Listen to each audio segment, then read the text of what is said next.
This series presents information based in part on theory and conjecture. The producer's purpose is to suggest some possible explanations, but not necessarily the only ones, to the mysteries we will examine.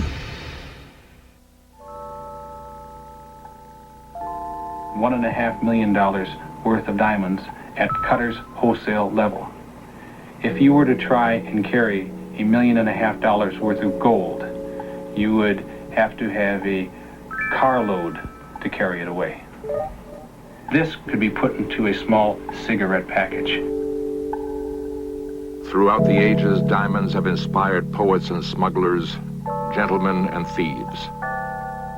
The diamond is most precious of all gems, and may be the most dangerous to possess. For many diamonds are said to carry a curse.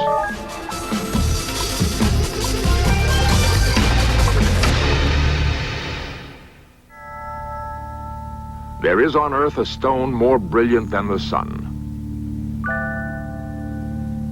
a symbol of love everlasting. An icy crystal holding the seeds of betrayal.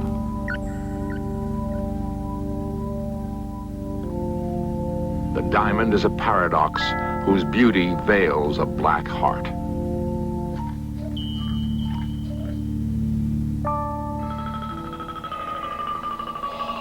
From the days of ancient sorcerers and mystics, when magic was a blend of trickery and alchemy, diamonds were considered the source of mysterious powers.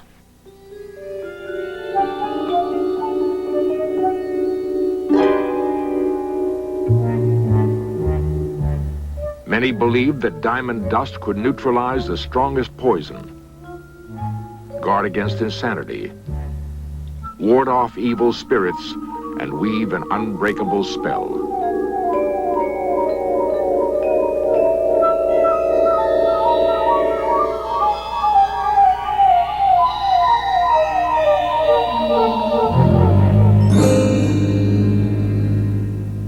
Diamonds were used from everything to cure colds to sterility. Gem expert Robert The Conrad. fact is that in 1532, Pope Clement VII died from an overdose of diamonds. His doctors at that time subscribed him to take spoonfuls of diamond dust. After his 14th spoonful, he died.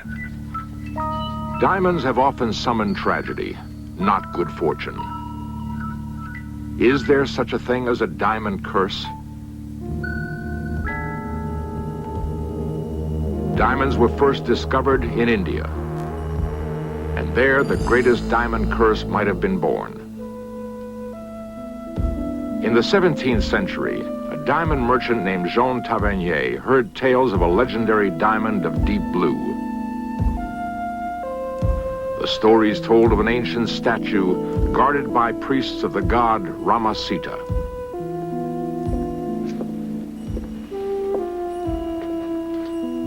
It was said that whoever desecrated the sacred blue diamond would set an ancient curse in motion.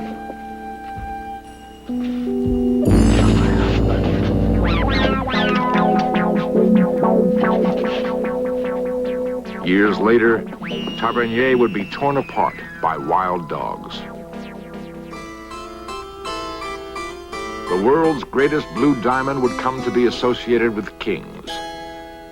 The French court at Versailles would be next to fall under its influence.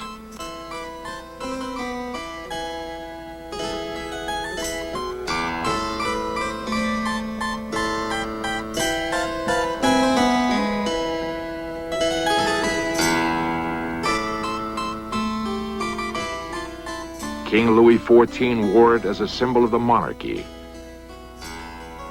He died from smallpox. Louis XVI wore it and lost his head in the French Revolution.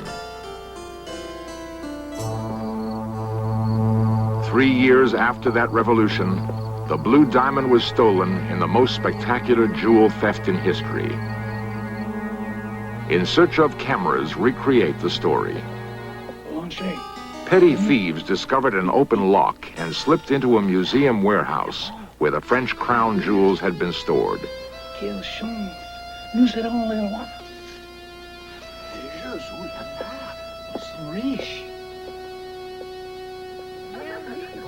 They told friends about the gems they had found.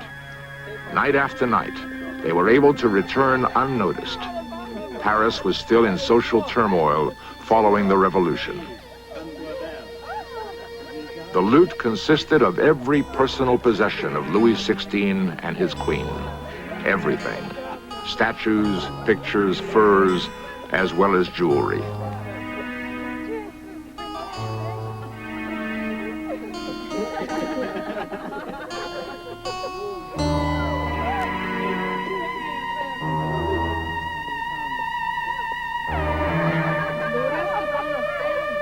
By the eighth night, the hit-and-run raids had turned into a boisterous party, and the jewel theft became an act of revolutionary defiance.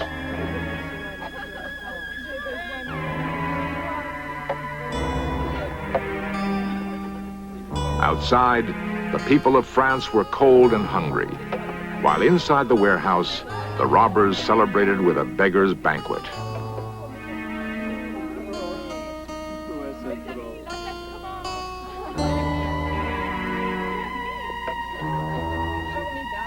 By the time the theft was discovered, the burglars were long gone.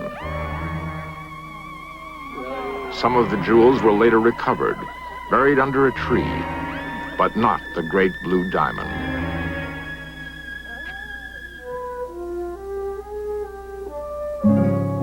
Spain was believed to be the next stop on the diamond's journey. 7 years after the robbery, the artist Goya painted a portrait of the Spanish Queen Maria Luisa, wearing what may have been the French blue diamond. Soon afterwards, she was forced to abdicate and flee the country. In 1830, a 45-carat diamond of the same deep blue appeared in London.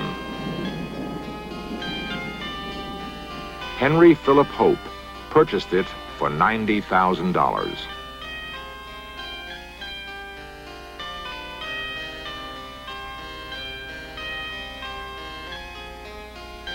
Was this the missing stone from the French crown jewels, stolen from the forehead of an Indian idol? Curator of gems at the Smithsonian Institution, Paul Desautels. There's no question in my mind that the Hope diamond, as we know it now, is what's left of the French blue. Now, I can't say that with any kind of proof or certainty because there is no proof in existence that we're aware of. However, there are too many coincidences involved. Was the curse still operative? Henry Philip Hope died childless. The diamond passed on to his nephew, whose wife ran off with another man. The Hope fortune was dissipated, and the last of the Hopes died bankrupt. The blue diamond was put up for sale in 1901. According to legend, many others fell under its sinister influence. The Greek broker who bought it fell off a cliff and died. A Folies Bergère star wore the Hope. Her fate was sealed by a jealous lover. The next owner was a Turkish sultan whose reign was cut short by revolution. In 1910, Evelyn Walsh McLean purchased the Hope diamond. When told of the curse, Mrs. McLean replied that unlucky things always brought her good luck. A personal experience from Beatrice Burley Meyerson. When I was a little girl, my father was Assistant Secretary of State. And one night, after going to dinner at the Mexican Embassy, we went on to a party at Evelyn Walsh McLean's. And Mrs. McLean came up to us and suggested that I might want to wear the Hope diamond. I'd like to wear the Hope diamond. I think she was trying to do something nice for a very small girl at her party. And so she put it around my neck, and I was very taken with the color of the diamond, and I just wore it for a few minutes. I'm sure she was not trying to curse me. I don't know what she felt about it for herself. But I know that she was a very unhappy woman. Did Evelyn McLean believe the diamond she wore carried an evil curse? Yes, she sincerely believed in the curse. As a matter of fact, Evelyn at one time took the Hope Diamond to St. Patrick's Church, a local church here, to have it exorcised. And to please her, it was done. Nevertheless, Mrs. McLean's life was plagued by tragedy. Shortly after she purchased the Hope, her young son was struck and killed by a speeding car. Mr. McLean was implicated in the Teapot Dome scandal. His business and personal life in ruins, Edward McLean died in a mental institution. In 1946, Mrs. McLean's daughter took her own life. Evelyn Walsh McLean died the following year. Mrs. McLean continued to wear the Hope until her death. In her autobiography are these words: "What happened to us all was just about as tragic as if each one, instead of only I, had worn a talisman of evil."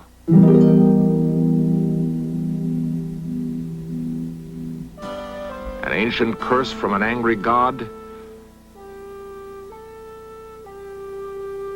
For 3 centuries, the infamous blue diamond has left behind it a trail of tragedy. The Hope is not the only diamond associated with a curse. A fabulous necklace of diamonds cast a shadow of scandal and doubt on a royal house, and may have helped trigger a revolution. The ancients believed that stars could fall from the skies and shine on Earth as diamonds. It is ironic that the rarest gem is forged from the most common element on Earth, carbon. Over millions of years, intense heat and pressure transform the carbon into a crystal, unique in all of nature. Paul Desautels. The one thing that makes a diamond different from anything that exists on the earth is that it's hard. It is the hardest thing known. That transcends everything else that can be said of that diamond. And it's because of that that everything else has come about. The name diamond, by the way, means indestructible. And people thought they were, and they had special mystical significance. Diamonds were prized by the Mughal emperors and by very early potentates. They were not valued so much for themselves as for what they could do or what they represented. In ancient India, one diamond symbolized power. It was the Kohinoor, cursed with a 600-year history of bloodshed. Legend held that whoever owned this diamond would rule the world. In 1739, a powerful Persian Shah conquered India and eagerly looked forward to possessing the Kohinoor. The defeated emperor kept his social position, for royalty was always royalty, regardless of a war's outcome. The conquering Persian Shah would uphold this royal code. Having been guaranteed personal safety, the emperor had hidden the diamond in his turban, believing its mysterious power would help him regain his throne. Meanwhile, the Shah had ransacked the city, searching for the Kohinoor. Unsuccessful, he convinced servants in the emperor's court to spy.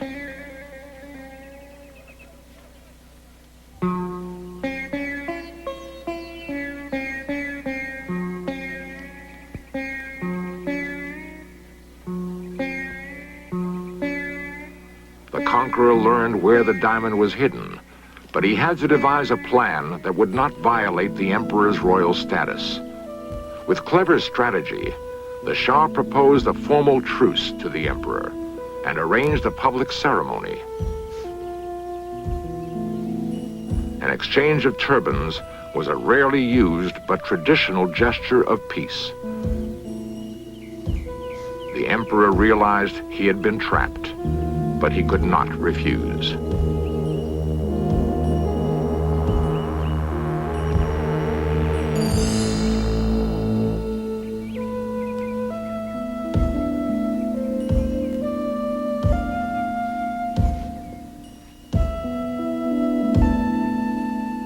When the British annexed India, the Kohinoor would change hands for the last time, for it was to be set in the English crown jewels.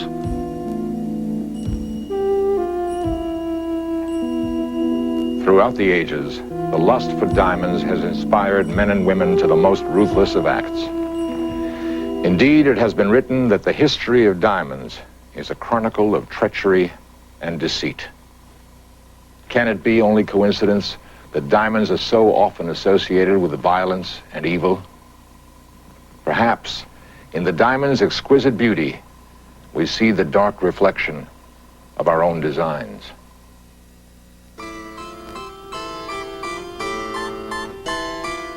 Rarely have diamonds so greatly influenced the course of history as in the story of the Queen's necklace. Two jewelers to the French court of King Louis XVI designed a magnificent necklace of diamonds gathered from all around the world.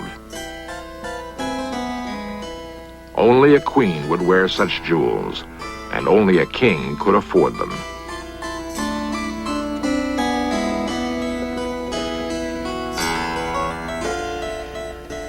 The jewelers hoped King Louis would buy the diamond necklace for his queen, Marie Antoinette. Their timing was poor. France was in turmoil. Louis and Marie could not risk such extravagance.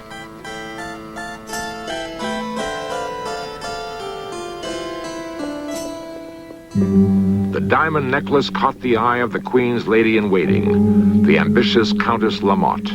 What happened next set off a scandal that rocked France to its very foundation. The Countess had risen from poverty through her marriage to a wealthy count.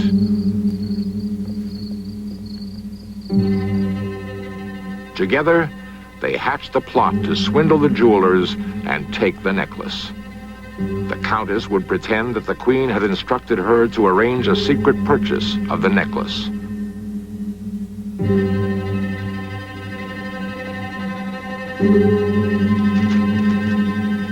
She had no difficulty persuading the jewelers that she was acting on behalf of the Queen.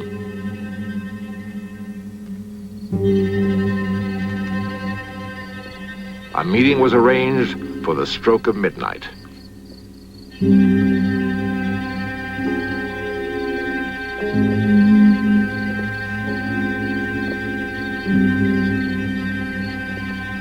When the Countess came disguised as the Queen, the jewelers relinquished the stunning necklace.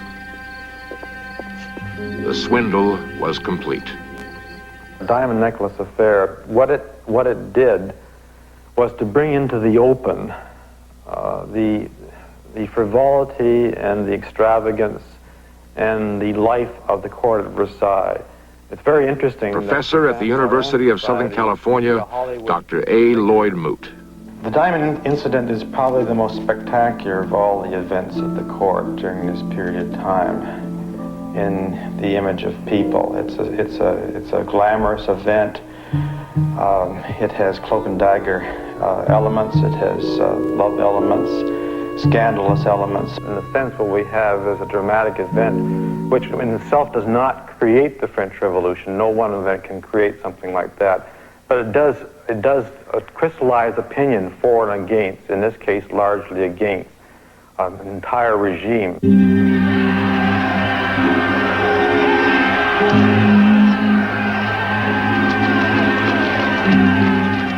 Years later, Napoleon would write that the diamond necklace was the trigger that set off the French Revolution.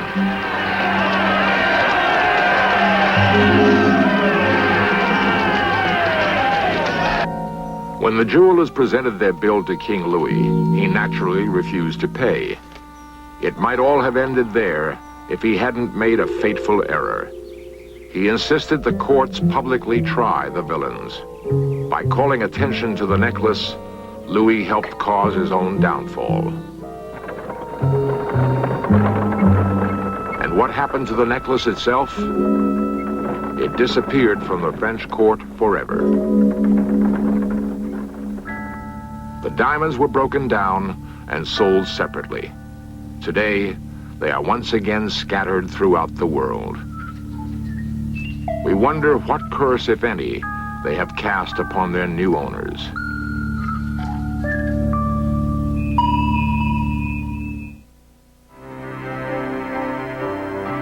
In 1958, the United States established its first national collection of gems. It is housed at the Smithsonian Institution in Washington, D.C. Today, the undisputed star of that collection is the Hope Diamond. Curator Paul Desautels adds an unexpected chapter to the Hope's recent history. It has brought only good luck to the National Collection. It's a remarkable thing, and people come from all over the country to see it. As a matter of fact, when I say people, I mean lots of people, millions of people, and I can't blame them. It is a fantastic stone. Perhaps the ancient gods have been appeased and have at last withdrawn the diamond curse.